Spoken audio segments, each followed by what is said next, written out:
बरं, पण मुंबईच्या लोकलमधून आम्ही प्रवास करतो, रस्त्यानं प्रवास करतो. माझा प्रवास तरी कमी झालेला दिसून येत नाही. मला 2-2, अडीच-अडीच तास रस्त्यावर उभं राहावं लागतंय, ट्रेनची वाट पाहावी लागते.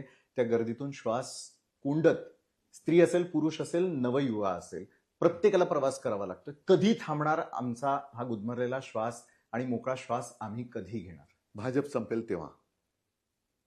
कोण संपवणार? त्याच्यासाठी कसं? आपण सगळ्यांनी मिळून संपवला पाहिजे भाजप. हं. याचं कारण भाजपची जी एक कूटनीती आहे, हं. सगळं बळकवायचं. म्हणजे आता ते महापालिकेच्या तिजोऱ्या खाली करतायत. 92,000 कोटीच्या मुदत ठेवी ज्या आम्ही केल्या होत्या हो. त्या तोडल्या, 70,000 कोटीपर्यंत नेल्या, आणखीन तोडणार. हं. त्याच्या समोर 3 लाख कोटींचा घोटाळा करून ठेवलाय देणी करून. बरं. नवी मुंबई महापालिका त्यांनी रिकामी केलेली आहे, ठाण्याची तर आहेच. सगळ्या महापालिका लुटून फस्त करायच्या आणि रोज अशी परिस्थिती निर्माण करायची की तुम्ही माझ्या दारात भिकेचा कटोरा घेऊन उभं राहिलं पाहिजे, तुम्ही माझ्यावरती अवलंबून राहिलंच पाहिजे, तुम्ही माझ्या भिकेवरती जगलं पाहिजे, तुम्ही काही कमवायचं नाही. ही जी भाजपची वृत्ती आहे ना, ही संपवायला लागेल.